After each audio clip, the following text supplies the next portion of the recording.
Channel settings. This has increased enormously in scope in recent months, and even some advanced YouTubers have not looked at all the options here.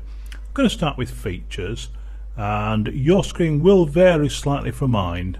I'm quite established within YouTube. I'm also with the full screen network there, which most people won't see. You'll see there's a separate video in this course about full screen and the advantages of that. But for the moment, yes, I'm full screen. I'm very happy there. What you always want to see here are greens. Green lights are good, so community guidelines, you've not breached any of the rules, you've not done anything naughty, you've not been abusive or whatever. Copyright, you haven't breached any copyright. Whatever you do, don't even be tempted in any way, shape or form to breach copyright. I can't teach copyright in this course, there's a separate film a little bit about it, but at its simplest, if you breach the sanctions, you're likely to use your YouTube account. Not a good idea. Content ID claims using somebody else's music and so on. Sometimes that can be allowed, but then you don't get the any monetization from it. The people who produce the music and so on can do that. So you don't really want that because you want to make the money on it. Anyway, community guidelines, copyright sanctions, content ID claims, you want all greens there.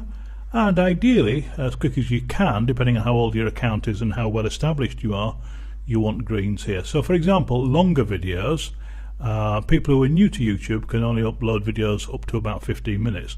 The reason for that, quite simply, and YouTube confirmed it to me, is that people would upload TV programs which last at least half an hour and so on. That's not a good idea because it's a breach of copyright. Causes YouTube loads of grief because they've got to take them down, and leaves them open and you open obviously to breaches of copyright claims. So once you're established for a while, you can get longer videos than 15 minutes. And there is, in effect, no upper limit to how long the videos are. Longest video I've got is 10.5 hours. Yeah. External annotations, we mentioned this on the course, but this is an extra thing. You can link annotations to external sites or merchandising partners. See the annotations part of my course on that to see that, but that's a great extra thing to have. You can link to other sites or to partners to sell t-shirts, your music if you're in a band and so on.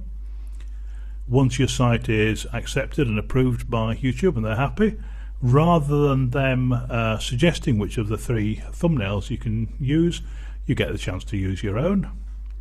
Subscriptions, I don't have this because I'm with full screen at the moment. I can have it if I want it, but this is where you can charge people to actually see your channel. So you charge a monthly fee, you decide what you want to charge. YouTube decide if that's fair enough, and they take around about 30% of that. It will vary slightly, but around about 30% is fine. They will collect the money every month. Only the people who are subscribed will be able to watch your channel. It hasn't worked anything like as much as well as YouTube would have liked.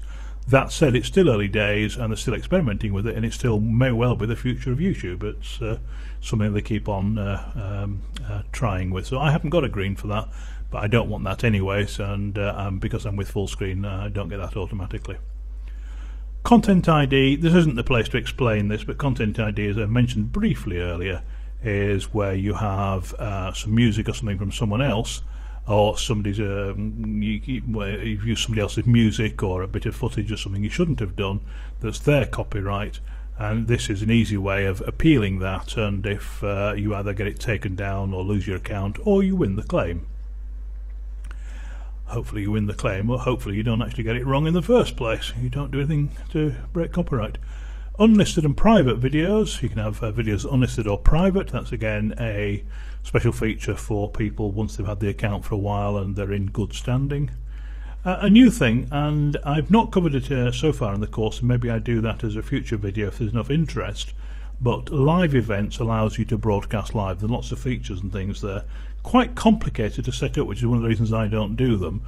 The countdown, the setup, and making sure the bandwidth and the codes and everything right is actually quite advanced, but it is something that you can do. So that covers the features part of channel settings.